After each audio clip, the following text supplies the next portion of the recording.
नमस्कार मित्रों, आधार क्लासेस बालोतरा के YouTube चैनल पर आप सभी का हार्दिक स्वागत और अभिनंदन है। मैं हेमंत चौधरी। लोक देवताओं की जो सीरीज श्रृंखला चल रही थी, उसी सीरीज के अंदर आज पार्ट नंबर 10 लेकर के मैं आपके सामने उपस्थित हुआ हूँ। शेष जो 6 लोक देवता है उनके बारे में आज अपन विस्तृत अध्ययन करेंगे और लोक देवताओं का पार्ट लगभग आज अपन पूरा समाप्त कर देंगे। तो लास्ट तक आप देखते जाइएगा। इनसे संबंधित बनने वाले रिलेटेड में मेन पूरे के पूरे पॉइंट जो एग्जाम की दृष्टि से पूछे जाते हैं वो पूरे फैक्ट अपन क्लियर करेंगे। तो अपना पार्ट जो चल रहा था उस पार्ट का नाम था लोक देवता। लोक देवता 19 लोक देवताओं के बारे में मैंने आपको पढ़ा दिया था। पिछले जो लोक देवता मैंने आपको करवाए थे वो बाबा रामदेव जी थे। बाबा रामदेव जी के बारे में कंप्लीट हो गया। आज उनके आगे की कड़ी के अंदर 20वें लोक देवता शुरू करेंगे और 20वें लोक देवता है वीर फत्ताजी। वीर फत्ताजी सुनते जाइए। वीर फत्ताजी का जो प्रमुख मंदिर बना है, इनका मंदिर बना है साथू गांव।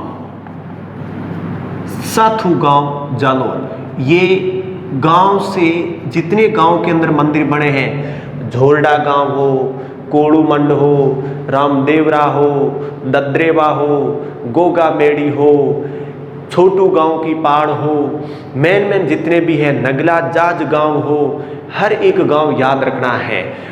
बाठोड पाटोदा गांव हो, इमलो गांव हो, हर गांव के बारे में अपन ने पढ़ा था। लोक देवताओं का प्रमुख मंदिर कहाँ बना है ये आपको प्रमुख रूप से याद करना है। फिर उस लोक देवता से संबंधित कौन सी प्रमुख विशेषता है वो पढ़नी है। घोड़े या घोड़ी का कोई विशेष नाम है तो उनसे संबंधित बातें आपको याद करनी है। तो साथू गांव जालोर के अंदर इनका प्रमुख मंदिर बना हुआ है। इनका मंदिर यहाँ पर स्थित है। वीर फत्ताजी के बारे में देखिए, केवल एक पॉइंट याद रखना है। एक तो इनका मंदिर विशेष रूप से याद रखना है। मंदिर के बाद में याद रखना है ये क्या करते हैं, अपने गांव की रक्षा करते हैं। गांव की रक्षा करते हुए वीर गति को प्राप्त हुए थे। वीर गति को प्राप्त हुए, प्रमुख रूप से याद रखना है। राजस्थान में 2 लोक देवता ऐसे हैं। अब ये गांव की रक्षा किनसे कर रहे थे? लुटेरों से कर रहे थे। लुटेरों से गांव की रक्षा कर रहे थे। झुंझार बाबा के मैंने आपको पढ़ाया था, झुंझार बाबा के बारे में। शेखावटी क्षेत्र के लोक देवता और झुंझार बाबा के मंदिर में कुल 5 पत्थर पूजे जाते हैं, जिसमें दूल्हा दुल्हन और 3 सगे भाइयों के पत्थर पूजे जाती थी। वो अपने गांव की रक्षा करते हुए वीर गति को प्राप्त हुए थे। वीर फत्ताजी भी लुटेरों से गांव की रक्षा करते हुए वीर गति को प्राप्त होते हैं। बताया जाता है कि गांव के ऊपर लुटेरों ने जब आक्रमण किया तो वीर फत्ता के नेतृत्व में गांव के लोगों ने लुटेरों से मुकाबला किया और लुटेरों को गांव से बाहर भगा दिया। पर लुटेरों ने वीर फत्ताजी के ऊपर अपनी आंखें जमा ली कि इस व्यक्ति के कारण अपन लूट नहीं कर पाए और गाँव वालों को इस व्यक्ति ने इकट्ठा किया। वीर फत्ताजी अपने घर में सो रहे थे, धोखे से लुटेरों ने रात को इनके घर के ऊपर आक्रमण किया, हमला किया और वीर फत्ताजी वीर गति को प्राप्त हो जाते हैं। साथू गांव जालोर के अंदर इनका भव्य मंदिर बना हुआ है। वहां पर आज भी इनकी पूजा होती है। जालोर क्षेत्र के अंदर इनकी अधिक मान्यता है। तो वीर फत्ताजी का मंदिर कहाँ बना हुआ है? साथू गांव जालोर के अंदर बना हुआ है। लुटेरों से गांव की रक्षा करते हुए वीर गति को प्राप्त हुए थे वीर फत्ताजी साथू गांव जालोर वाले। जालोर में वीर फत्ताजी है, तलीनाथ जी है और इल्लो जी है। ये प्रसिद्ध लोक देवता है। अब नेक्स्ट लोक देवता के बारे में देखिए। वीर फत्ताजी के बाद में, वीर फत्ताजी के बारे में इतना ही याद रखना आपको। 21 नंबर लोक देवता जालोर के ही पढ़ेंगे अपन। और नेक्स्ट लोक देवता आएंगे अपने तल्लीनाथ जी। तल्लीनाथ जी, पाबू जी, झरडा जी, मलीनाथ जी, तल्लीनाथ जी, आलम जी, ये सब राठौड़ों में हुए हैं। ये राठौड़ राजवंश के अंदर जन्मे थे। तल्लीनाथ जी के बारे में यदि बातचीत करें, इनके संबंधित जो कुछ पॉइंट बनते हैं वो पॉइंट लिखें। तो इनका जन्म हुआ था शेरगढ़ में और ये जो शेरगढ़ है ये जोधपुर वाला शेरगढ़ है। शेरगढ़ जोधपुर के अंदर यहां जन्म हुआ। इनके पिताजी का नाम वीरमदेव था। वीरमदेव मलिनाथ जी के बड़े भाई थे।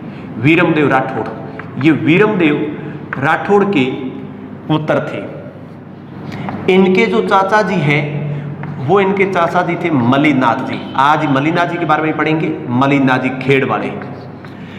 इनका बड़ा भाई था राव चूड़ा, जो मंडोर को जीतता है, मंडोर पर राज करता है। जब मैं राजवंश पढ़ाऊंगा, राजस्थान का इतिहास पढ़ाऊंगा, तो मैं राठौड़ों की पूरी कहानी बताऊंगा, राव सिया से लेकर के और फिर जितने भी शासक हुए और जहां जहां इनकी शाखाएं गई, एक एक शाखा के बारे में अपन बातचीत करेंगे।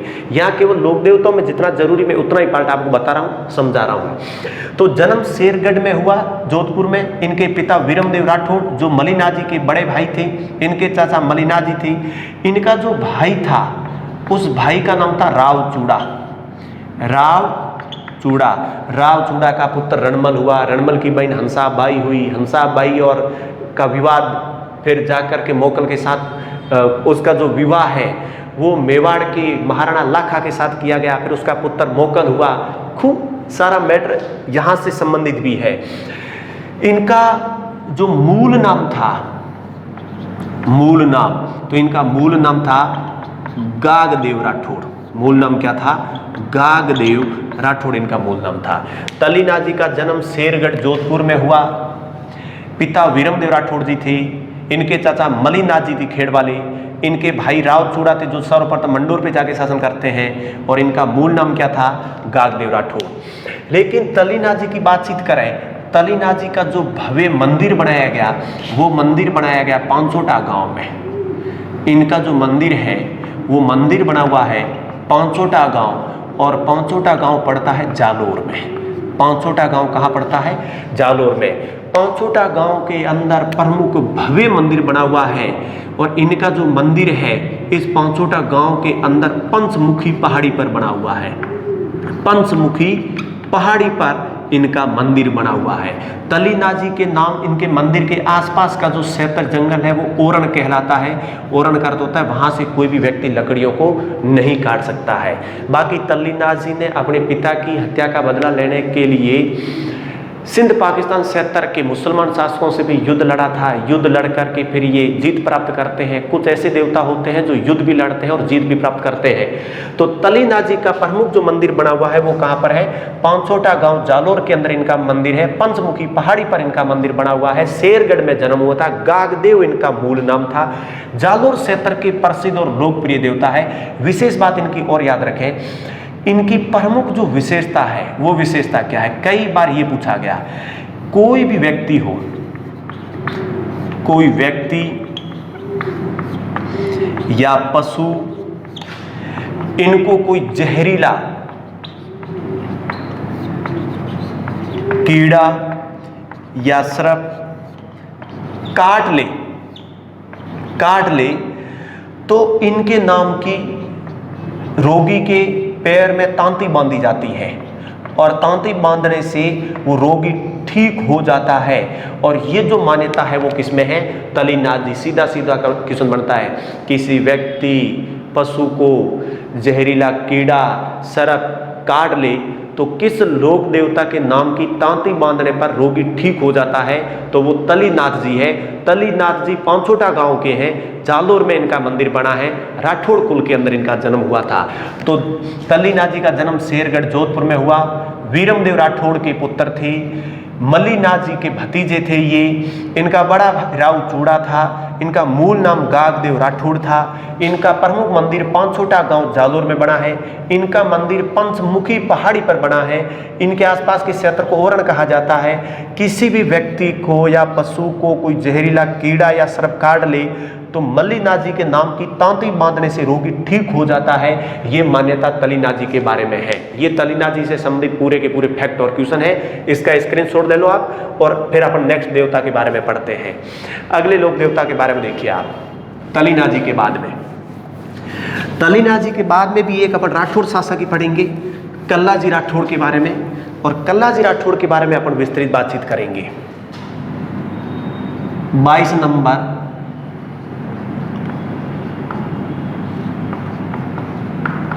कल्ला राठौड़। कल्ला राठौड़ मेवाड़ का गुहिल राजवंश इतिहास पढ़ेंगे। मेवाड़ के अंदर जब राणा उदय सिंह शासक होते हैं। अकबर जब चित्तौड़ दुर्ग पर आक्रमण करते हैं और चित्तौड़ का जो तीसरा युद्ध होता है, चित्तौड़ का जो तीसरा साका होता है, उसमें नेतृत्व तो जयमल मेड़तिया, फतेह सिसोदिया और कल्ला राठौड़ करते हैं। उदय सिंह अपने परिवार सहित, सेना सहित बाहर निकल जाते हैं, उदयपुर के आसपास के क्षेत्रों में रहने लग जाते हैं। जब मैं आपको मेवाड़ राजवंश पढ़ाऊंगा तो चित्तौड़ के तीसरे युद्ध का पूरा वर्णन बताऊंगा आपको वहां पर विस्तृत। यहाँ केवल मैं शॉर्ट बातें बताऊंगा। कल्ला जी राठौड़ जाति के थे, इनका मेड़ता जागीरी में जन्म हुआ था, सामियाना गांव के अंदर। तो इनसे संबंधित जो जो फैक्ट बढ़ते हैं, इन फैक्टों के बारे में देखिए। कल्ला जी राठौड़ का जन्म 1544 ईस्वी के अंदर हुआ। इनका जन्म सामियाना गांव मेड़ता के पास पड़ता है, नागौर में इनका जन्म हुआ। इनके पिताजी आस सिंह जी थे, आस सिंह राठौड़ थे। यदि इनकी व्यवस्थित रूप से बातचीत की जाए तो अपन जब राव जोधा के बारे में पढ़ेंगे तो राव जोधा का बड़ा पुत्र जो बीका था, बीका के बाद में सातल था, सातल के बाद में सूजा था, सूजा के बाद में इनका एक पुत्र था जिसका नाम था राव दूदा था, राव दूदा के नाम में एक बागा था जिसकी हत्या हो गई थी। बीका बीकानेर चला गया, सातल जोधपुर का शासक बना, बाद में सूजा बना और दूदा को मेड़ता दे दिया गया था। और दूदा का पुत्र रतन सिंह हुआ, रतन सिंह का पुत्र आस सिंह हुआ और इस रतन सिंह की पुत्री मीराबाई हुई। मीराबाई राव दूदा की पोती थी और मीराबाई राव जोधा की पड़पोती थी। फिर आगे राणा सांगा के पुत्र भोजराज के साथ इसका विवाह हुआ। मीराबाई के बारे में भी संत संप्रदाय में अपन विस्तृत पढ़ेंगे।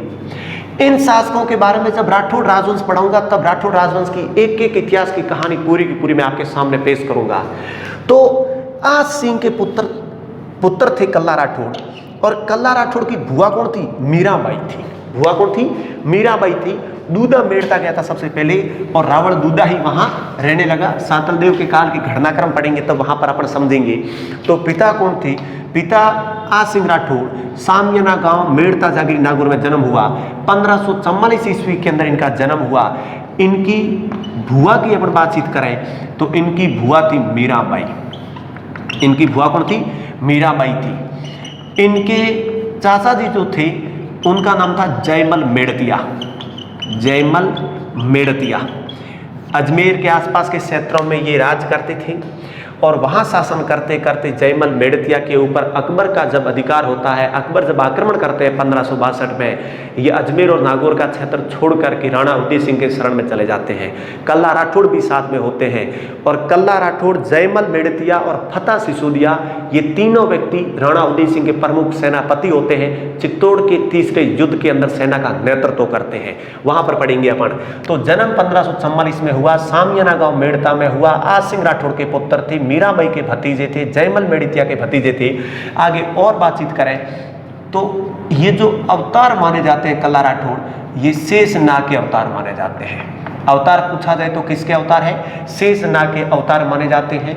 इनकी कुल देवी के बारे में पूछा जाए तो कल्ला राठौड़ की कुल देवी नागणेची माता थी, नागणेची माता। वैसे राठौड़ों की कुल देवी नागणेची माता ही है, बीकानेर के राठौड़ों की करनी माता है, तो कुल देवी कौन थी? नागणेची माता थी। लेकिन इनके गुरु की बात करें तो इनके गुरु भैरवनाथ थे। इनके जो गुरु थे वो गुरु कौन थे? भैरवनाथ जी इनके गुरु माने जाते हैं। तो कल्ला राठौड़ जी का जन्म 1544 ईस्वी के अंदर हुआ, सामियाना गांव मेड़ता के अंदर हुआ। आस सिंह राठौड़ के पुत्र थे, मीराबाई के भतीजे थे, जयमल मेड़तिया के भतीजे थे। इनके गुरु भैरवनाथ जी थे, कुल देवी नागणेची माता थी और ये अवतार माने जाते हैं, शेषनाग के अवतार माने जाते हैं। इनका आप स्क्रीनशॉट लो, फिर कल्ला राठौड़ के बारे में जो जो पॉइंट और बनते हैं वो पॉइंट भी मैं आपके सामने रख रहा हूं। ये इनके बारे में कुछ प्रमुख तथ्य है। अब आगे देखिए कल्ला राठौड़ के बारे में और क्या पॉइंट बन सकते हैं इनके बारे में एग्जाम की दृष्टि से। कल्ला राठौड़ यहां से चित्तौड़ पहुंचते हैं। उस टाइम में चित्तौड़ के जो शासक थे, चित्तौड़ के शासक राणा उदय सिंह थे, महाराणा प्रताप के पिताजी राणा उदय सिंह थे। राणा उदय सिंह के प्रमुख सेनापतियों की बात करें तो उन सेनापतियों के अंदर फतेह सिसोदिया था, सिसोदिया राजवंश का ही था। जयमल मेड़तिया था और कल्ला राठौड़ था, कल्ला राठौड़ था। ये तीनों राणा उदय सिंह के सेनापति होते हैं। जयमल मेड़तिया की बहन जिसका नाम था फूल कंवर, और ये फूल कंवर इसकी पत्नी थी और जयमल मेड़तिया की बहन थी। चित्तौड़ का तीसरा युद्ध पढ़ेंगे, चित्तौड़ का तीसरा शाखा पढ़ेंगे, उस शाखा के अंदर जब बातचीत आएगी तो जौहर जो होगा वो फूल कंवर के नेतृत्व में होगा। चित्तौड़ दुर्ग के 3 शाखे प्रसिद्ध है। इतिहास के अंदर में इन शाखों के बारे में, वो ये शाखे क्यों होते हैं और शाखे की परिभाषा क्या होती है, विस्तृत बातचीत करेंगे अपन। तो चित्तौड़ राणा उदय सिंह के चरण में चले गए। उदय सिंह के ऊपर अकबर ने आक्रमण कर दिया। 1567 ईस्वी के अंदर चित्तौड़ दुर्ग के चारों तरफ घेरा लगा दिया। फरवरी 1568 ईस्वी के अंदर चित्तौड़ दुर्ग को जीत लिया गया। जब चित्तौड़ दुर्ग का युद्ध हुआ तो फतेह सिसोदिया, जयमल मेड़तिया और कल्ला राठौड़ ये युद्ध लड़ते हैं। चित्तौड़ दुर्ग के पुनः निर्माण के ऊपर अकबर रोक लगा देता है, पर ये सैनिक उस दीवार को पुनः निर्मित करवाते हैं। तब अकबर संग्राम बंदूक के माध्यम से गोली चलाता है और वो जयमल मेड़तिया के पैर में जाकर के गोली लग जाती है। जयमल मेड़तिया का वो पैर कटवाना पड़ता है। जब उनको लगा कि दुश्मन की सेना वापस नहीं जा सकती है तो दुर्ग के दरवाजे खोल करके गोहिलों की, सिसोदिया राजवंश की, राणा उदय सिंह की सेना जयमल, फतेह और कल्ला राठौड़ के नेतृत्व में युद्ध लड़ती है। जयमल को कल्ला राठौड़ अपने कंधों पे उठा लेता है। जयमल के हाथ में 2 तलवार होती है और 2 कल्ला राठौड़ के हाथ में तलवार होती है और इतना घमासान युद्ध हुआ। अंत में जाते जाते जीत तो अकबर की हो गई, पर सर्वाधिक सैनिक वहां अकबर के मारे गए थे। अकबर इस घटना से इतना परेशान हुआ था कि उसने उदयपुर के अंदर, चित्तौड़ के अंदर कत्लेआम का आदेश दिया था। निहत्थे लोगों को उस व्यक्ति ने मरवाया था। वो अकबर के ऊपर पूरा का पूरा कलंक था।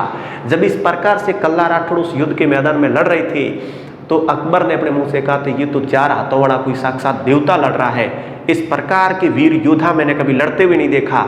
अकबर इनकी बहादुरी, शौर्य, वीरता से इतना प्रेरित हुआ कि अकबर ने जयमल और फतेह सिसोदिया की मूर्तियां हाथियों पर सवार करके आगरा दुर्ग के आगे स्थापित करवाई थी, जो औरंगजेब ने तोड़वा दी थी। राय सिंह के काल में वो मूर्तियां ला करके बीकानेर दुर्ग, जूनागढ़ के आगे स्थापित करवाई गई, जो आज भी स्थापित है।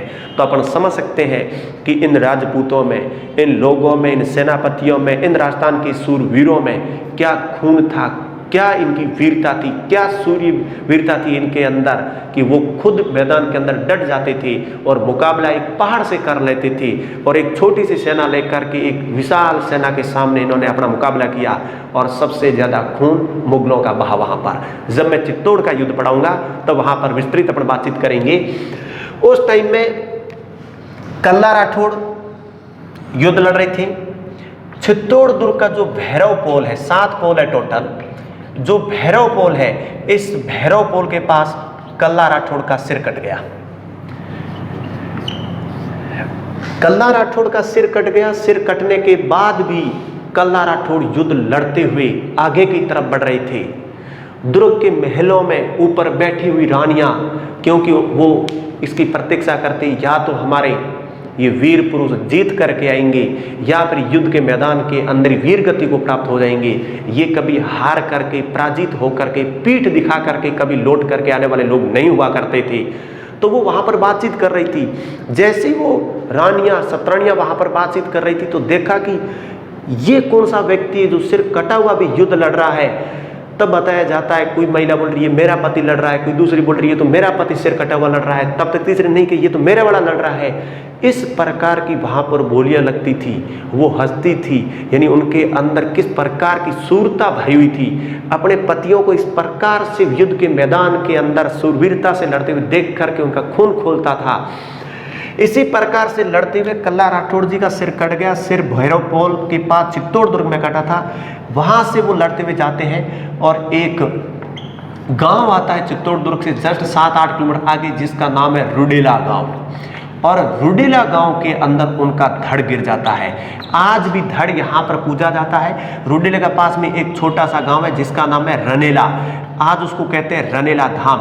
और इस रनेला धाम के अंदर कल्ला जी की प्रमुख पीठ है। याद रखना, कल्ला जी की प्रमुख पीठ कहाँ पर है तो रनेला धाम के अंदर है। रुडेला गांव में जहाँ इनका धड़ गिरा था, इनका दाह संस्कार किया गया कल्ला जी राठौड़ का, और उसी स्थान पर उनकी पत्नी कसना कंवर आती है साथ में और इनके साथ सती हो जाती है। तो कल्ला जी राठौड़ की पत्नी कसना कंवर रुडेला गांव में जब उनका धड़ गिरता है तो उनके साथ वहां पर सती हो जाती है। भैरवपोल में इनकी सत्री बनाई जाती है। चित्तौड़ दुर्ग में इनकी सत्री बनी है भैरवपोल के पास में। इनकी प्रमुख पीठ कल्ला राठौड़ जी की जो प्रमुख पीठ है वो रनेला धाम चित्तौड़ के अंदर स्थित है। कुछ मंदिरों की अपन बातचीत करेंगे, आगे देखें आप इनके बारे में। तो कल्ला राठौड़ चित्तौड़ के शासक राणा उदय सिंह के सेनापति थे। फतेह सिसोदिया और जयमल मेड़तिया के साथी थे। चित्तौड़ के तीसरे युद्ध के अंदर ये वीर गति को प्राप्त हुई। तो एक तो पॉइंट याद रखना है, चित्तौड़ के तीसरे युद्ध में वीर गति को प्राप्त हुए, वीर गति को प्राप्त हुए। एक तो ये पॉइंट रखना है। चित्तौड़ के तीसरे युद्ध में वीर गति को प्राप्त हुए। 1568 ईस्वी में ये वीर गति को प्राप्त हुए। 1568 में ये तीसरा युद्ध जीता गया था। 67 में आक्रमण बताऊंगा आपको ये किस प्रकार से सन आपको ध्यान में रखने हैं। तीसरे युद्ध के अंदर ये वीर गति को प्राप्त होते हैं। कल्ला जी राठौड़ की सत्री के बारे में पूछा जाए तो इनकी सत्री जो बनी है वो सत्री बनी है भैरवपोल के पास में। इनकी सत्री कहाँ पर है? भैरवपोल चित्तौड़ दुर्ग के अंदर इनकी सत्री बनी हुई है। इस संप्रदाय की प्रमुख जो पीठ है कल्ला जी की, तो आपको पूछा जाए तो रनेला धाम में है। रनेला धाम, और रनेला धाम जो है वो चित्तौड़ में है। रनेला धाम भी कहाँ पर है? चित्तौड़ में है। भैरवपोल के पास कल्ला जी की सत्री, रनेला धाम में इनकी प्रमुख पीठ है। लेकिन इनका जो धड़ गिरा था वो रुडेला गांव में गिरा था। रुडेला गांव, रुडेला गांव भी कहाँ पड़ता है? चित्तौड़, चित्तौड़ में है। और यहाँ पर इनकी जो पत्नी थी, पत्नी का नाम था कसना कंवर, और कसना कंवर भी यहाँ पर सती हुई थी। कसना कंवर भी इनके साथ क्या हुई थी? सती हुई थी। ये भी आपको ध्यान में रखना है। तो चित्तौड़ के तीसरे युद्ध के अंदर वीर गति को प्राप्त हुए। भैरवपोल चित्तौड़ दुर्ग में इनकी सत्री बनी है। रनेला धाम में इनकी प्रमुख पीठ है। रुडेला गांव में इनका धड़ गिरा था और वहीं पर कसना कंवर सती हुई थी। अब और इनके यदि पॉइंटों की बातचीत करें अपन आगे, कल्ला जी राठौड़ के बारे में जो नेक्स्ट पॉइंट बनते हैं उनके बारे में आप देखिए। इनके जो उपनाम आते हैं, 4 हाथ वाले देवता, 4 हाथों वाले देवता इनको कहा जाता है। इनको बाल ब्रह्मचारी कहा जाता है। बाल ब्रह्मचारी कहा जाता है। इनके मंदिर की बातचीत करें तो इनका एक मंदिर बना है सामलिया। सामलिया नामक स्थान है डूंगरपुर में। डूंगरपुर में इस मंदिर की विशेषता है कि इनके यहाँ पर काले पत्थर की मूर्ति लगी हुई है। काले पत्थर की मूर्ति, बाकी खूब मंदिर है।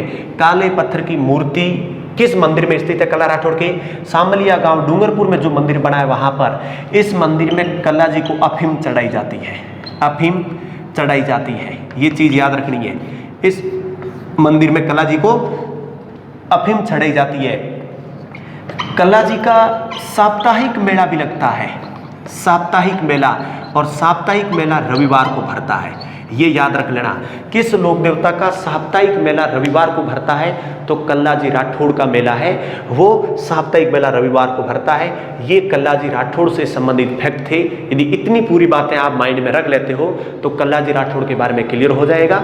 नेक्स्ट जो अपन राजस्थान का इतिहास पढ़ेंगे तो जहां जहां इतिहास में बातें आएगी वहां पर मैं विस्तृत एक्सप्लेन करूंगा, क्योंकि जब तक विस्तृत बातों को नहीं समझते तब तक माइंड के अंदर ये चीजें रुकनी नहीं है। शॉर्टकट, सफलता का कोई शॉर्टकट नहीं होता है। आप जितने शॉर्ट के अंदर या फालतू के तथ्यों के अंदर घूमते रहेंगे उसका कोई औचित्य नहीं है। बिल्कुल पॉइंट कंसेप्ट क्लियर करो, व्यवस्थित रूप से पढ़ो, प्रैक्टिस अधिक से अधिक करो, तो ये मैटर कुछ है ही नहीं इतना ज्यादा। अब अगले लोक देवता के बारे में देखिए। नेक्स्ट लोक देवता, अभी अपन जो बातचीत करेंगे वो बातचीत करेंगे मलिनाजी के बारे में। 23 नंबर लोक देवता मलिनाजी। मलिनाजी, मलिनाजी के बारे में देखिए आप। मलिनाजी भी राठौड़ थे। मलिनाजी का जन्म खेड़ गांव बाड़मेर में 1358 ईस्वी में हुआ। यदि इनकी पीढ़ियां देखी जाए रावसिया से लेकर के, तो खेड़ में यहाँ पर जब आस्थाना रावसिया का पुत्र आया, आस्थाना के दानदल जी और धुवड़ हुए। दानदल जी कोलूमंड चले गए, धुवड़ यहाँ रहने लगा। धुवड़ के फिर साड़ा जी शिवनादुर्ग वीरगति प्राप्त हुए। फिर बीड़ा जी के पुत्र आगे जाकर के तीड़ा जी हुए। तीड़ा जी को कहते हैं राव सलखा जी। राव सलखा जी के पुत्र वीरमदेव और मलिनाथ जी हुए। तो इनके जो पिताजी हैं, इनके पिताजी की बात करें तो इनके पिता थे राव सलखा। राव सलखा, इनको कहते हैं राव तीड़ा। राव तीड़ा। इनकी माता का नाम देखें तो इनकी माता थी जीणा दे, माता जीणा दे, और इनकी पत्नी का नाम था रूपा दे। बहुत फेमस है रूपा दे। रूपा दे राजस्थान में बरसात वाली देवी कहलाती है। बरसात वाली देवी भाटियों की थी ये पुत्री, जैसलमेर की बरसात वाली देवी। इनका मंदिर बना है मालाजाल गांव में। लोक देवियों के अंदर मैं आपको पढ़ाऊंगा। मालाजाल गांव, खेड़ से आगे मालाजाल गांव पड़ता है बाड़मेर में। रूपा दे है, और रूपा दे मलिना जी की पत्नी थी। रूपा दे के गुरु उग्गम जी भाटी थी। उग्गम जी भाटी, और उग्गम जी भाटी से शिक्षा दीक्षा रूपा दे ने प्राप्त की थी। रूपा दे का ध्यान भजनों में, कीर्तन में लग गया था। खेड़ के अंदर जहाँ जहाँ जागरण होते थे रात्रि, रूपा दे उन जागरण में जाती थी, लेकिन रावण मालवी उसको मना कर देते थे, क्योंकि रूपा दे के बहुत प्रसिद्ध आपने पॉपुलर भजन सुने होंगे, जिसमें से श्याम पालीवाल का विशेष भजन बहुत ज़्यादा सुपरहिट हुआ था कि भजन में जावा कोनी दे रूपा को राजा मालवी।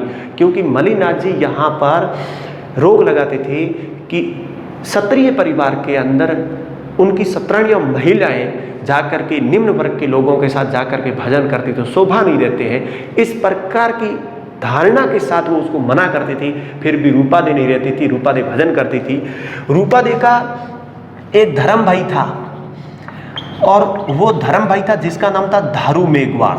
धारू मेघवाड़, धारू मेघवाड़ के साथ वो भजन खूब करती थी। धारू मेघवाड़ रूपा दे का धर्म भाई था। इस व्यक्ति को धर्म भाई बनाया रूपा दे ने। उग्गम जी भाटी को रूपा दे के कई चमत्कारों से मलिनाथ जी एक शासक थे, वीर पुरुष थे। इन्होंने युद्ध लड़ा मालवा के शासक निजामुद्दीन से। उस युद्ध के अंदर निजामुद्दीन को इन्होंने पराजित किया था। युद्ध लड़ते हैं तो मलिनाथ जी बाद में एक संत हुए, लेकिन प्रारंभ में ये एक शासक थे। तो मलिनाथ जी एक शासक थे, सीधी बात है। मलिनाथ जी एक वीर योद्धा थे। इन्होंने युद्ध लड़ा था, और वो युद्ध लड़ा था मालवा के शासक से। याद रखना, मालवा के शासक से। और मालवा का जो शासक था वो शासक था निजामुद्दीन। निजामुद्दीन से युद्ध लड़ने वाला जो शासक था वो कौन था? मलिनाथ जी थे। पाबूजी राठौड़ ने दूधा सुमरा से युद्ध किया था। पाबूजी राठौड़ ने दूधा सुमरा से युद्ध किया था। उनके ससुराल वालों के ऊपर दूधा सुमरा ने आक्रमण कर दिया था। दूधा सुमरा से युद्ध पाबूजी राठौड़ करते हैं। पाबूजी राठौड़ जिंदराव खिंची से युद्ध करते हैं। राटली जोहड़ का जो युद्ध होता है वो बिग्गाजी महाराज करते हैं। लासा गुजरी की गायों के लिए जो युद्ध किया जाता वीर तेजा जी के द्वारा किया जाता है, उनके बारे में भी पढ़ेंगे अपन। तो मालवा के शासक निजामुद्दीन से युद्ध करने वाले लोग देवता या संत कौन थे? मलिनाजी थे। ये शासक थे, वीर योद्धा थे, लेकिन यही जाकर के प्रसिद्ध राजस्थान के संत या एक देवता के रूप में आज के दिन में पूज्य है मलिनाजी। तो उगम जी भाटी से इन्होंने शिक्षा दीक्षा लेकर के मलिनाथ जी एक संत का रूप धारण कर लेते हैं, संत बन जाते हैं।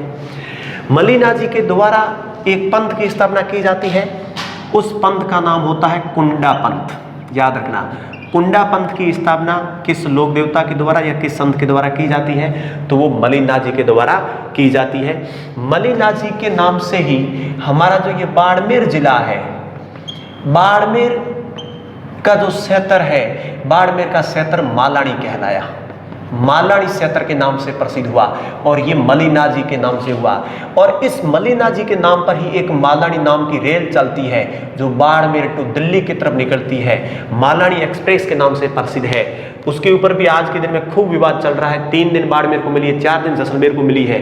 तो मलिनाथ जी के नाम से बाड़मेर क्षेत्र का नाम मालानी क्षेत्र पड़ा। रियल में इनके जन्म की बातचीत करें तो इनके पिता राव सलखा जी के कोई संतान नहीं हुई थी। संतान नहीं होने के कारण राव सलखा जी खूब इधर उधर संतों के पास भटके। फिर स्थानीय लोगों ने बताया राव सलखा जी को कि कुड़ी गांव हमारे बालोतरा से लगभग 25-30 किलोमीटर दूरी पर जोधपुर रोड पे कुड़ी गांव पड़ता है। कुड़ी गांव के अंदर एक बावड़ी है। उस बावड़ी के अंदर एक खेजड़ी का वृक्ष है और उस खेजड़ी के वृक्ष के नीचे एक उस काल के अंदर इनके समकालीन एक कोई संत साधु तपस्या करता था। आप यदि उस संत के पास जाते हैं तो आपको संतान की प्राप्ति हो सकती है। राव सलखा जी वहां पर गए, उस साधु के आशीर्वाद से कहा कि आपको कुछ टाइम के लिए खेड़ गांव को छोड़ करके आपको साइड में यहाँ पर एक छोटा सा 15 से आगे गांव पड़ता है, उस गांव के अंदर आपको रहना होगा। वहां जाकर के रहने लगते हैं और वहां पर जब जाकर के रहते हैं तो उनको एक संतान की प्राप्ति होती है मलिनाथ जी के नाम से। और मलिनाथ जी राव सलखा जी के पुत्र होते हैं। बाद में एक संत संप्रदाय के नाम से बहुत प्रसिद्ध हुए। कुंडा पंथ की स्थापना कराई। उस काल क्रम में इस मारवाड़ क्षेत्र के अंदर इस कुंडा पंथ की स्थापना करा करके उन्होंने हरि कीर्तन करवाया।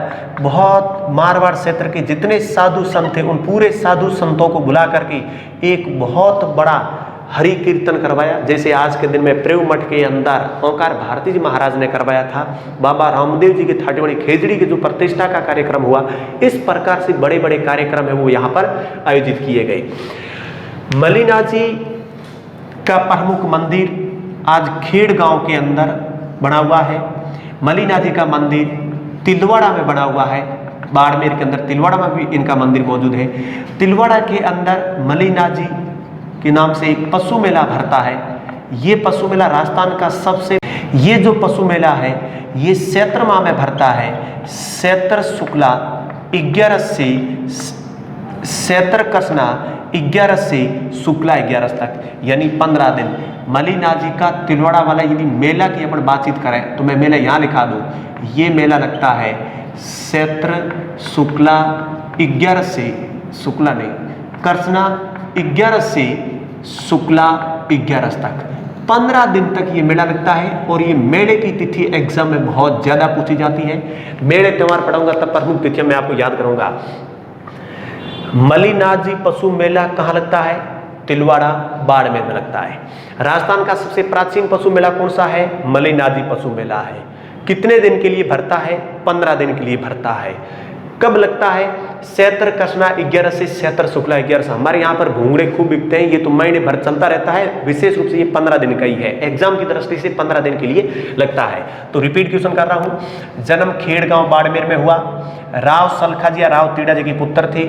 माता जीणादे थी, पत्नी रूपादे थी जिसको बरसात वाली देवी कहा जाता है। मालाजाल गांव बाड़मेर में रूपादे का मंदिर बना है। रूपादे का धर्म भाई धारू मेघवार था। उगम जी भाटी इनके गुरु थे। मलिनाथ जी ने किस पंथ की स्थापना की? कुंडा पंथ की स्थापना की थी। ये एक शासक थे, ये वीर योद्धा थे। इन्होंने मालवा के शासक निजामुद्दीन से युद्ध लड़ा था। इनके नाम से बाड़मेर क्षेत्र का नाम मालानी क्षेत्र पड़ा और इनके नाम से ट्रेन चलती जिसका नाम है मालानी एक्सप्रेस। राजस्थान का सबसे प्राचीन पशु मेला कौन सा है? तो मलिनाथ जी का पशु मेला है। मलिनाथ जी का पशु मेला कहाँ भरता है? तो तिलवाड़ा बाड़मेर के अंदर भरता है। कितने दिन तक लगता है? 15 दिन तक लगता है। चैत्र कृष्णा 11 से चैत्र शुक्ला 11 तक। यहां तक आज अपने अभी तक जो देवता पढ़े उसके अंदर 3 लोक देवताओं के बारे में, 4 लोक देवताओं के बारे में विस्तृत पढ़ लिया। अभी 2 लोक देवताओं के बारे में अपने को और पढ़ना है। 24 नंबर जो लोक देवता है वो है अपने नेक्स्ट देवता जिसके बारे में पढ़ेंगे अपन, मेहाजी मांगलिया। मेहाजी मांगलिया। मेहाजी मांगलिया के बारे में एक एक पॉइंट आप सुनते जाइए।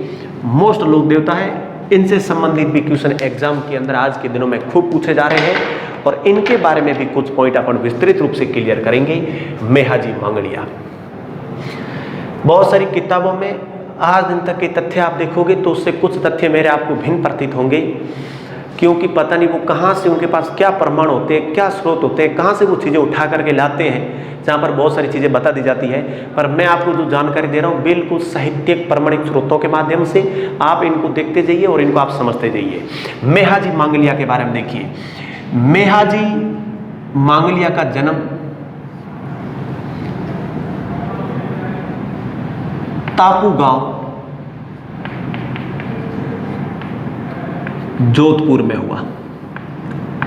तापू गांव जोधपुर में मेहाजी मांगलिया का जन्म हुआ। इनका जन्म 1331 श्रावण महीने की शुक्ला षष्ठी को इनका जन्म हुआ। वार शुक्रवार था। मेहाजी मांगलिया का जन्म तापू गांव जोधपुर के अंदर हुआ। इनके पिताजी जिनका नाम था कीटू कर्णोत, कीटू कर्णोत, ये इनके पिताजी का नाम था।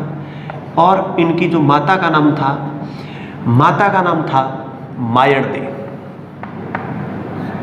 मायड़दे, मायड़दे इनकी माता थी, मायड़ थी। मेहाजी मांगलिया तापू गांव जोधपुर के अंदर इनका जन्म होता है। कीतू कर्णोत के घर और मायड़दे की कोख से इनका जन्म होता है। ये मांगलिया जाति के राजपूत थे और ये मांगलिया गुइल राजवंश की एक शाखा है। गुइल राजवंश की शाखाएं, रावण रतन सिंह का भाई एक नेपाल चला गया था, वहां पर शाखा थी बहादुर नाम से। एक शाखा इनकी चली जाती है, एक मंगल सिंह नाम का गोहिल था, वो गुजरात चला गया था। उस मंगल सिंह के नाम पर मांगलिया राजपूत कहले और उस मांगलिया राजपूतों की शाखा एक तापू जोधपुर के अंदर आ गई और कीतू कर्णोत का जो पुत्र हुआ उसका नाम था मेहाजी मांगलिया। तो ये पूछा जाए ये किस वंश से संबंधित थे, तो ये गोहिल वंश के थे। किस वंश के थे? ये राणा सांगान इनके वंशज थे, गोइल वंश के थे। और गोइल वंश की एक शाखा थी और ये शाखा थी मांगलिया राजपूत, और ये मांगलिया राजपूत थे। मांगलिया राजपूत थे, याद रख लेना। मांगलिया राजपूत थे और ये मांगलिया राजपूत किस वंश की शाखा है? गोइल वंश की ये शाखा मानी जाती है। तापू गांव जोधपुर में जन्म हुआ। पिता कीतू कर्णोत जी थे, माता मायड़दे थी, गोहिल वंश से संबंधित ये थे, मांगलिया राजपूत थे। ये जो इष्ट देवता है इनकी जो मान्यता ज्यादा है, इनकी मान्यता ज्यादा मांगलिया राजपूतों में है। मांगलिया राजपूतों में, याद रखना। मांगलिया राजपूतों के अंदर मेहाजी किस जाति के लोगों के इष्ट देवता है? मांगलिया राजपूतों के इष्ट देवता माने जाते हैं। और इनके बारे में बातचीत करें, इनका घोड़ा बहुत ज्यादा पूछा जाता है। इनका घोड़े का नाम था किरण काबरा। घोड़े का नाम क्या था? किरण काबरा। किरण काबरे का अर्थ होता है चमकाड़ो, ज्यादा रंग वाले जो धब्बे टाइप के जो रंग होते हैं ना, उस प्रकार के रंग होने के कारण इस घोड़े को किरण काबरा कहा जाता था। किरण काबरा घोड़ा मेहाजी मांगलिया का था। केसर काल में घोड़ी बाबूजी राठौड़ की थी, लीलड़ तेजा जी की थी, लीलागर घोड़ा देवनारायण जी का था। ये अपने को विशेष रूप से भैंसा या पाडा जो वाहन था वो देव बाबा का था। सियार जो वाहन रहेगा वो हड़बू जी का वाहन रहेगा। ये कुछ तथ्य आपको फैक्ट याद करने पड़ेंगे। यहाँ पे घोड़ा क्या था? घोड़े का नाम था किरण काबरा और ये मेहाजी मांगलिया का घोड़ा था। अब आगे इनकी बातचीत करते हैं। मेहाजी मांगड़िया अपने पिता की मृत्यु होने पर उनकी अस्थियों को लेकर के पुष्कर गए थे तैराने के लिए। तो वहाँ पर कोई धर्म भाई या धर्म बहन बनाने की परंपरा होती है। तो एक महिला थी वहाँ पर जिसका नाम था पाना गुजरी, और पाना गुजरी को इन्होंने अपनी धर्म बहन बना लिया। धर्म बहन बनी जिसका नाम था पाना गुजरी। पाना गुजरी मेहाजी मांगड़िया ने पुष्कर में जब अपने पिताजी की अस्थियों का विसर्जन करने के लिए गए, वहां पर एक अपनी बहन बड़ी पाना गुजरी। पाना गुजरी के पास गायें थी और वो गायों को चरवाने का कार्य करती थी। पाना गुजरी की गायों को वहां से मैर के मीणे लोग वो हड़प करके लेकर के चले जाते थे। उसने अपने भाई मेहाजी से पुकार लगाई कि मेहा तू मेरी सहायता कर। तब मेहाजी ने कहा तू पाना गुजरी तेरी गायों को वहां से लेकर के मेरी जागीरी में तापू गांव में आ जा। वहां से वो गायें लेकर के तापू गांव में आकर के रहने लग जाती है। इस पाना गुजरी की गायों को एक जैसलमेर का शासक था और उस जैसलमेर के शासक का नाम है दूधा भाटी। जैसलमेर शासक और जैसलमेर शासक का नाम दूधा भाटी। दूधा भाटी या इस दूधा भाटी को कहते हैं दुर्जनशाल भाटी। दुर्जनशाल भाटी। अब ये पता नहीं किताबों में से कहां से आ जाता है कि रणकदेव भाटी, रणकदेव भाटी से युद्ध किया। अब ये क्वेश्चन कई बार मान दिया गया। उसके समकालीन रणकदेव नाम का कोई भाटी था ही नहीं। इस दूधा भाटी या दुर्जनशाल भाटी को ही रणकदेव भाटी के नाम से कुछ शासकों ने, कुछ कवियों ने नाम दे दिया और वो रणकदेव भाटी लेकर के सब पड़ गए पीछे की तरफ। रियल में रावल दूधा भाटी था। रावल दूधा भाटी अलाउद्दीन खिलजी से युद्ध करता हुआ वीर गति को प्राप्त होता है और जैसलमेर दुर्ग का प्रथम शाखा होता है। उसका हापा नाम का एक कवि था, रावल दूधा भाटी के दरबार में रहता था। अलाउद्दीन खिलजी रावल दूधा का सिर काट करके ले जा करके दिल्ली में रख देता है। पूरी कहानी मैं आपको जैसलमेर पढ़ूंगा तब बताऊंगा। और हापा को रावल दूधा भाटी की पत्नी कहती कि मेरे को मेरे पति का सिर चाहिए। यदि वो सिर लेकर के तू वापस आता है, वो सिर काट करके अलाउद्दीन खिलजी दिल्ली में ले जा करके डाल देता है और उस सिर के साथ मेरे को सती होना है। हापा भाटी जा करके एक बहुत बड़ा कवि हुआ जैसलमेर क्षेत्र का। उस हापा ने जा करके कहा अलाउद्दीन खिलजी को बढ़िया बढ़िया दोहे सुनाए। तो उसने कहा तेरे को क्या चाहिए? उसने कहा मेरे को केवल एक ही चाहिए कि मेरे शासक का सिर चाहिए वापस, रावल दूधा का। उसने कहा खिलजी ने कि यार तूने मांगा तो क्या मांगा, एक मुर्दे का सिर मांगा है तेने, और मैं तो खूब सारे सिर काट के लाया हूं, यहाँ पर खूब सारी खोपड़ियां पड़ी, तेरे को क्या पता चलेगा कौन सी खोपड़ी मेरे शासक की है। हापा वहां पर श्लोक बोलने शुरू करता है, दोहे बोलने शुरू करता है। बताया जाता है जितनी भी खोपड़ियां पड़ी थी उन खोपड़ियों में से एक खोपड़ी उछल करके हापा के पास आकर के गिरती है और हापा वहां से उस खोपड़ी को लेकर के जैसलमेर आता है। जैसलमेर आकर के रावल दूधा भाटी की पत्नी को वो सिर देता है और उस सिर के साथ रावल दूधा भाटी की पत्नी सती होती है। वो जैसलमेर दुर्ग का प्रथम शाखा होता है। जब मैं भाटी राजवंश पढ़ाऊंगा तब भाटियों की बहुत सारी कहानियां आपको मैं बताऊंगा कि भाटियों राजवंश के साथ क्या हुआ था। तो ये पता नहीं मंद गणत किताबों में रणकदेव भाटी कहां से आ जाते हैं। आपको दूधा भाटी या दुर्जनशाल याद रखना है, ये ऑप्शन में नहीं आई तो रणकदेव भाटी याद रखना है। तो मेहाजी मांगलिया का जन्म तापू गांव जोधपुर में जन्म हुआ। कीटू करनोत के ये पुत्र थे, मायड़दे के पुत्र थे, गोहिल वंश के थे। ये राणा प्रताप के वंशज में माने जाते हैं। मांगलिया राजपूतों के ये इष्टदेव है। इनके घोड़े का नाम किरण काबरा था। इनकी धर्म बहन पाना गुजरी थी और पाना गुजरी से धर्मेला पुष्कर में किया था। और पाना गुजरी गायों को लेकर के तापू गांव आ जाती है। ये गायों को लेकर के किस गांव में आती है? तापू गांव में। और इनकी गायों को कहां के शासक लेके जाते हैं? जैसलमेर का शासक, भाटी शासक, जिसका नाम है दूधा भाटी या दुर्जनशाल या इसी को कहते हैं रणकदेव भाटी। अब आगे के बारे में सुनिए। पाना गुजरी की गायों को लेकर के दूधा भाटी चला जाता है। पाना गुजरी मेहाजी के पास जाती है। मेहाजी तापू गांव से अपने किरण काबरे घोड़े पे सवार होकर के दूधा भाटी का पीछा करने के लिए जाते हैं और दूधा भाटी को जाकर कहते हैं कि दूधा तू मेरी बहन की गायों को लेकर के क्यों आया, इन गायों को छोड़ दे। दूधा भाटी ने कहा यहाँ से चुपचाप वापस चला जा, नहीं तो यहाँ से सिर कटवा के जाएगा। दूधा भाटी और वहां पर मेहाजी मांगड़िया के बीच में बहसबाजी हो जाती है। दूधा भाटी को मेहाजी मांगड़िया युद्ध के मैदान में ललकार देते हैं। बापिणी गांव के अंदर वो गायों को घेर लेते हैं और बापिणी गांव जोधपुर के अंदर राव दूधा भाटी और इनके साथ में ही एक और व्यक्ति मेहाजी मांगड़िया के बीच में घमासान युद्ध शुरू होता है। उस युद्ध के अंदर दूधा भाटी से गाय छुड़वाने के लिए मेहाजी मांगड़िया युद्ध करते हैं और इस युद्ध के अंदर वो वीर गति को प्राप्त हो जाते हैं, वीर गति को प्राप्त हो जाते हैं। तो क्वेश्चन ध्यान में रखें, मेहाजी मांगड़िया गायों की रक्षा हेतु वीर गति को प्राप्त होते हैं। मेहाजी मांगड़िया गायों को छुड़वाने हेतु जैसलमेर के भाटी दूधा शासक या दुर्जनशाल या रणकदेव भाटी से युद्ध करते हुए वीर गति को प्राप्त होते हैं। बापीणी गांव के अंदर वीर गति को प्राप्त होते हैं और वो पाना गुजरी की गायों छुड़वाने के लिए युद्ध करते हैं और वीर गति को प्राप्त हो जाते हैं। मांगलिया राजपूतों के ये इष्ट देवता होते हैं। और इनके फैक्ट सुनिए आप, इतनी स्क्रीन छोड़ लें, फिर आगे का पार्ट आप और देखें। अब मेहाजी मांगलिया के बारे में और देखें आगे की तरफ कि मांगलिया मेहा किस प्रकार के कार्य को करते हैं और इनकी क्या क्या चीजें रहती हैं। मेहाजी मांगलिया वीर गति को प्राप्त हो गए। इनका प्रमुख मंदिर बापीणी गांव के अंदर बनाया गया। आज के दिन में बहुत बड़ा कस्बा है। बापीणी गांव फलोदी जोधपुर के अंदर स्थित है। बापीणी गांव के अंदर इनका प्रमुख मंदिर बनाया गया। इनके मंदिर में इनका जो मेला है, इनका मेला लगता है भाद्रपद कृष्णा अष्टमी को। और ये भाद्रपद कृष्णा अष्टमी जो है इसको कृष्णा जन्माष्टमी भी कहा जाता है। कौनजिरी आठम, मांगलिया राजपूत इसको कहते हैं मेहाजिरी आठम।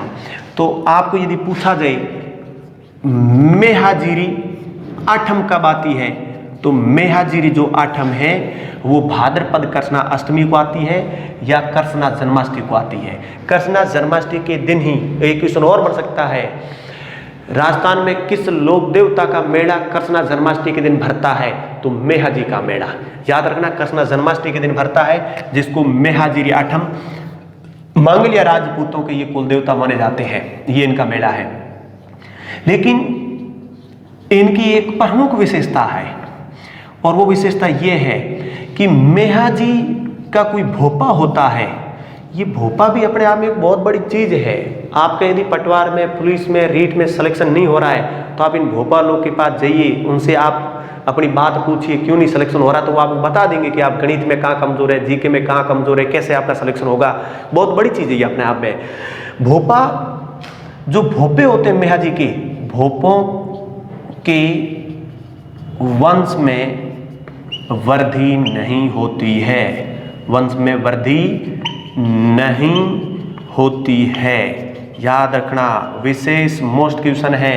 यानी कोई मेहाजी का भोपा बन जाएगा, उसको टीक दिया जाएगा कि ये मेहाजी का भोपा है, तो फिर उसके बाद उसकी कोई संतान नहीं होगी। वो कोई गोद लेकर के अपनी पीढ़ी को आगे की तरफ बढ़ाते हैं। तो किस लोक देवता के भोपों के वंश में वृद्धि नहीं होती है, तो मेहाजी मांगड़िया के भोपों के वंश में कभी वृद्धि नहीं होती है। ये पूरे के पूरे जो फैक्ट आपके बनते हैं वो किसके बनते हैं, मेहाजी मांगड़िया। मेहाजी मांगड़ियों के चमत्कार को देखा जाए तो बहुत सारे इनके चमत्कार हैं। इन्होंने सबसे पहले चमत्कार जो दिया था, एक बिंजा नाम का भील व्यक्ति था, उस बिंजा नाम के भील व्यक्ति को इन्होंने सबसे पहले चमत्कार दिया था। बिंजा भील, बिंजा भील क्या करता था, बापीणी गांव के अंदर जो ये बोरडी का वृक्ष होता है, इन बोरडी के वृक्ष को वो काटता था। मेहाजी मांगड़िया ने उसको कई बार मना किया, फिर भी वो काट करके ले जाता था। मेहाजी ने एक बार बिंजा भील के पीछे एक घोड़ा दिया अपना, तो वो जो गडरी थी लकड़ियों वो नीचे की तरफ जैसे गिरी, जहां गिरी वहां पर एक हरा भरा वृक्ष बोरडी का निर्मित हो गया, बन गया। उस दिन से बिंजा भील को पूरा समझ में आया और जहां पर वो जो बोरडी का बहुत बड़ा वृक्ष बन गया उसको आज के दिन में नायक धड़ा कहते हैं, उसको कहते हैं नायक धड़ा। तो ये नायक धड़ा जो है किस लोक देवता के नाम से प्रसिद्ध है, मेहाजी मांगड़िया का है। राजू नाई को 2 नंबर चमत्कार उन्होंने अपना चमत्कार दिया था, राजू नाई को। राजू नाई के बाद में एक बापीणी गांव के सेठ को इन्होंने चमत्कार दिया था। एक जाट था जो गुजरात के अंदर फैक्ट्री में काम कर रहा था, आग चारों तरफ आग से घिर गया था और मेहा जी ने वहां से उसको सुरक्षित निकाला था। तो मेहा जी के बहुत सारे चमत्कार हैं, पर्चे हैं जिनको भी पढ़ा जाता है, चमत्कारी कार्य हैं। कई ऐसे फौजी जवान थे जो लकवे से ग्रस्त थे, रोगी थे और उनके लकवे से ग्रस्त उनको ठीक किया था। आज भी उनकी धारणा और मान्यताएं बहुत ज्यादा चलती है। तो मेहा जी मांगलिया, बापीणी गांव जोधपुर के अंदर इनका मंदिर, मांगलिया राजपूतों में कीतू करनोत और मायड़देव से इनका जन्म हुआ। किरण काबरा इनका घोड़ा था। जैसलमेर के दूधा भाटिया, दुर्जनसाल भाटिया, रणकदेव भाटी से पाना गुजरी की गायों को छुड़वाने हेतु युद्ध करते और वीर गति को प्राप्त हो जाते हैं। कृष्णा जन्माष्टमी को इनका मेला भरता है। मेहा जी मांगलिया से संबंधित जितने क्वेश्चन थे वो क्लियर हो गए। एक लोक देवता और शेष रहे हैं जिनके बारे में अपन और पढ़ेंगे, जिनका नाम है हड़बू जी। फिर लोक देवता का पार्ट अपना पूरा कंप्लीट हो जाएगा। फिर आगे अपन कल्चर में जो आगे के पार्ट है वो पार्ट में छोटे छोटे कुछ पार्ट दूंगा जो आपको टाइम पे क्लियर करवा दूंगा। उनके बारे में अपन आगे स्टार्ट करेंगे, प्रारंभ करेंगे। अभी लास्ट लोक देवता पढ़ेंगे हड़बू जी सांखला। हड़बू जी सांखला, हड़बू जी सांखला की अपन यदि बातचीत करें, हड़बू जी सांखला का जन्म भुंडेल गांव में हुआ। भुंडेल गांव, और भुंडेल गांव पड़ता है नागौर में। इनके पिताजी मेहराज जी सांखला थे। मेहराज जी सांखला थे। मेहराज जी सांखला इनके पिताजी थे। ये जो जिस वंश के अंदर थे ये पंवार वंशीय राजपूत थे। पंवार वंशीय राजपूत थे। याद रखना ये सांखला राजपूत क्या है, पंवार वंशीय राजपूतों की शाखा है। चचियाई माता जोधपुर वाली, वहां पर ये एक व्यक्ति शंख बजा करके तपस्या कर रहा था इन पंवार वंशीय राजपूतों के अंदर, दुविधा के अंदर। शंख बजा करके देवी, जब देवी को इतना ध्यान लगा करके याद किया गया तो देवी प्रकट हुई और उसको कहा तेरे वंशज में कोई दिक्कत नहीं आएगी। शंख के कारण ये सब सांखला कहलाए और शंखा जी के बेटे जितने भी हुए वो सांखला राजपूत कहलाए। सांखला राजपूतों का गढ़ था भुंडेल गांव नागौर। मेहराज जी सांखला यहाँ पर रहते थे और ये पंवार वंशीय राजपूत माने जाते हैं, याद रखना। तो भुंडेल गांव नागौर में जन्म हुआ। मेहराज जी सांखला कोख से ये पिताजी थे, इनकी माता सौभागा थी। सौभाग, ये सौभाग देवी हड़बू जी की माता थी। इनके जो गुरु थे, इनके गुरु थे बालीनाथ जी। हड़बू जी के जो गुरु थे वो गुरु कौन थे, बालीनाथ जी। और बालीनाथ जी गुरु थे रामदेव जी के, क्योंकि ये मौसेरे भाई है और ये मौसेरे भाई है रामदेव जी के। याद रखना रामदेव जी के ये मौसेरे भाई माने जाते हैं। तो हड़बू जी सांखला भुंडेल वाले। अब आगे इनके बारे में अपन और देखते हैं। राठौड़ राजवंश के बारे में जब पढ़ेंगे, राव रणमल लाखा के दरबार में जाता है। कुंभा के काल में 1438 में राव रणमल की हत्या करवा दी जाती, षड्यंत्र के माध्यम से। भारमली के द्वारा भारमली जहर का प्याला उसको पिला देती है। राठौड़ राजवंश में पढ़ूंगा। तब वहां पर बाहर बैठे कवि ने एक दोहा बोला था कि जोता भाज सके तो भाज थारो रिडमल मार्यो जाए। रणमल 1438 में मार दिया जाता है। राव जोधा अपने सैनिकों के साथ भाग करके नागौर के इन क्षेत्रों में आ जाता है। नागौर के क्षेत्रों में वहां पर जाटों के घरों में जाट लोग वहां पर उनको संरक्षण देते हैं। तब वो वहां पर कुछ खाने वाने के लिए जब चावल सुबह बनाए जाते हैं, राव जोधा जब चावल खाता तो बीच में से धड़ाधड़ खाने की कोशिश करता है। तब वहां पर एक जाट औरत ने कहा कि राव जोधा यही तेरी कमजोरी है, चावलों को चारों तरफ से धीरे धीरे ठंडा करके फिर खाने चाहिए। तू धड़ाधड़ बीच में से खा रहा है और इस प्रकार से तू असफल हो रहा है। तेरे को मंडोर पे शासन करना है वापस, तो तेरे को बाहर से पूरे क्षेत्रों को जीतना पड़ेगा। और ये तेरे उपाय, यदि तू आशीर्वाद, भुंडेल गांव में जाकर के एक संत रहता है जिसका नाम हड़बू जी है, हड़बू जी से यदि प्रेरणा लेता है तो तुझे ये सफलता जरूर मिलेगी। उस जाटनी के कहने पर राव जोधा वहां से निकल जाते हैं और राव जोधा हड़बू जी के दरबार में पहुंचते हैं। तो हड़बू जी राव जोधा के समकालीन थे। राव जोधा को हड़बू जी अपना आशीर्वाद देते हैं, आशीर्वाद देते हैं। राव जोधा को एक कटार भेंट करते हैं, एक घोड़ा देते हैं। राव जोधा को कहा, राव जोधा सुबह प्रातःकाल 5 बजे मंडोर के ऊपर आक्रमण करना, एक बूंद भी खून की नहीं टपकेगी और तुझे मंडोर प्राप्त हो जाएगा। और हड़बू जी के आशीर्वाद से 1453 में मंडोर के ऊपर राव जोधा ने अटैक किया, आक्रमण किया और बिना खून की बूंद टपके राव जोधा मंडोर के ऊपर वापस आक्रमण कर लेते हैं। 1459 में जोधपुर नगर की स्थापना कर देते हैं और वही राव जोधा आगे बहुत प्रसिद्ध हो जाते हैं। हड़बू जी के आशीर्वाद से उन्होंने मंडोर को जीता। हड़बू जी राव जोधा के समकालीन थे के आशीर्वाद से एक कटार और घोड़ा देकर के जोधपुर को राव जोधा वहां पर मंडोर को वापस जीत लेते हैं। हड़बू जी का आशीर्वाद इनके ऊपर बना रहता है। राव जोधा हड़बू जी को एक गांव जागीर में देते हैं और वो गांव जो होता है उस गांव का नाम होता है बेंगटी गांव। बेंगटी गांव, बेंगटी गांव जोधपुर में पड़ता है और ये जो गांव है ये जागीर में दिया गया। ये गांव जागीर में दिया गया राव जोधा के द्वारा, हड़बू जी को दिया गया। भुंडेल गांव से हड़बू जी वहां से चल करके बेंगटी गांव आ गए और बेंगटी गांव के अंदर रहने लगे। बेंगटी गांव के अंदर जब हड़बू जी यहां रहने लगे, हड़बू जी के पास एक बैलगाड़ी थी और उस बैलगाड़ी का नाम था सिया। याद रखना, बैलगाड़ी का नाम क्या था? सिया था। इस सिया बैलगाड़ी के माध्यम से, इस बैलगाड़ी के माध्यम से ये अपंग गायों के लिए, अपंग गायों के लिए दूर दूर से घास लाते थे। याद रखना, हड़बू जी का कार्य था, सिया बैलगाड़ी थी, उस बैलगाड़ी के ऊपर दूर दूर से गायों के लिए घास लाना। जो अपंग गायें थी, जो चल फिर नहीं सकती थी, एक जगह बैठी रहती थी, कोई शारीरिक रोग हो चुके थे उन गायों को, उन गायों को ले जा करके वो घास डालते थे, उनकी सेवा करते थे, वही उनका जीवन था। सिया बैलगाड़ी थी, बेंगटी गांव में रहने लग गई। हड़बू जी रामदेव जी के मौसेरे भाई थे और ये शकुन शास्त्र के ज्ञाती थे। याद रखना, शकुन शास्त्र के ज्ञाता। शकुन शास्त्र के ज्ञाता पूछे तो कौन से लोक देवता है?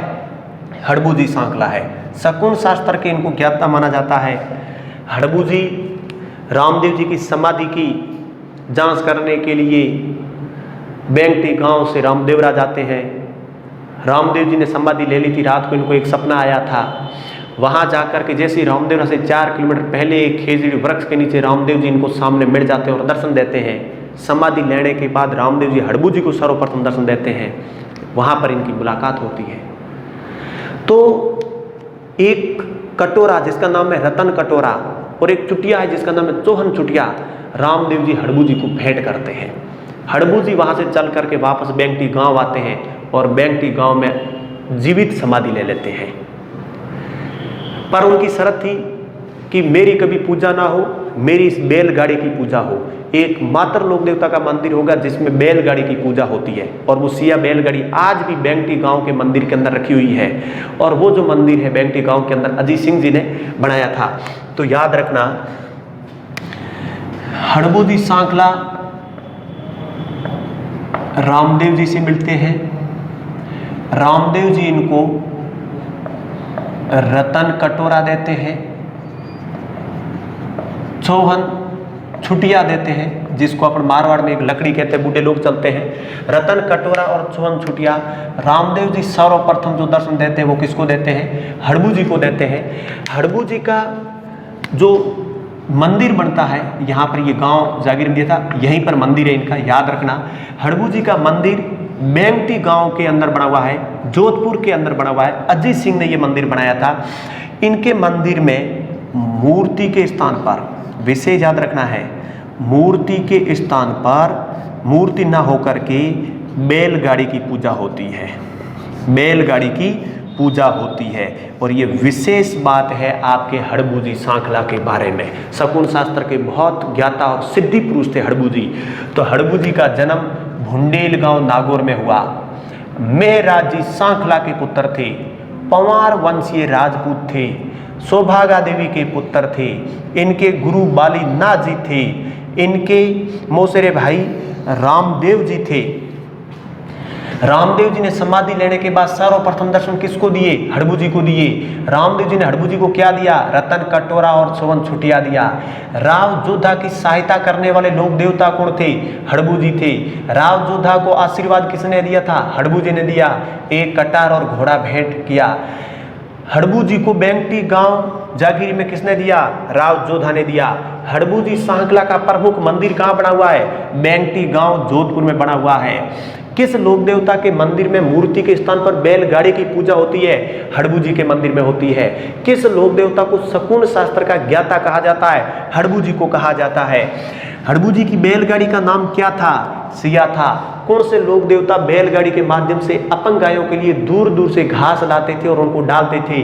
वो हड़बू जी सांकला डालते थे। तो ये जो मेन फैक्ट है, ये फैक्ट आपको क्लियर करना जरूरी है। आप इन फैक्टों की स्क्रीनशॉट है वो ले लो, ताकि आपको इनके बारे में जो जो पार्ट है, जो जो मेन विशेष पॉइंट है, वो आपको पूरे के पूरे क्लियर हो जाएंगे। और इतने पार्ट आपको पढ़ने बहुत जरूरी है। तो 25 लोक देवताओं के बारे में मैंने आपको कंप्लीट करवाया। मैं आशा करता हूं कि ये जो 10 वीडियो आपके टोटल लोक देवताओं से संबंधित मैंने बनाए हैं, इनके अंदर आपको पूरा समझ में आया होगा, आपको आनंद भी पढ़ने में आया होगा। इस प्रकार के वीडियो मैं और भी आपके सामने लाता रहूंगा। कला, संस्कृति और इतिहास का पार्ट बिल्कुल मजबूती के साथ मैं आपको पूरा करवाऊंगा। आप यदि मेरे को ध्यानपूर्वक सुनते जाएंगे तो आपको ये कल्चर और हिस्ट्री का पार्ट केवल आपको यहाँ पर YouTube पे भी ऐसा लगेगा कि हम क्लास में बैठ करके पढ़ रहे हैं, पर ध्यानपूर्वक सुने, पर हर एक क्लास को देखें। और भी आप क्लास बढ़िया लगती है तो अपने मित्रों को, साथियों को बताएं। लोक देवताओं से संबंधित एक टेस्ट पेपर पहले ले लिया, एक टेस्ट पेपर जो बाकी को लोक देवता पढ़ाए उनसे संबंधित टेस्ट पेपर लूंगा। उसके अंदर जो जो विशेष तथ्य, जो बातें या कोई किदू के पॉइंट शेष भी रह गए, वो पूरे के पूरे पॉइंट मैं आपको क्लियर कराऊंगा। यदि आपको वीडियो बढ़िया लगता है तो लाइव सिस्टम को छोड़ करके जितने भी लाइक है, लाइक बटन को आप दबाएं। नीचे कमेंट बॉक्स में जाकर के कमेंट करके मुझे सुझाव दें। इसके जस्ट बाद में जो कांस्टेबल के अंदर महिला और बाल अपराध का पार्ट बाकी रह गया है, वो मैं कंप्लीट व्यवस्थित करवा दूंगा। फिर आगे की प्रक्रिया वो चलती रहेगी। आज की क्लास में इतना ही। धन्यवाद।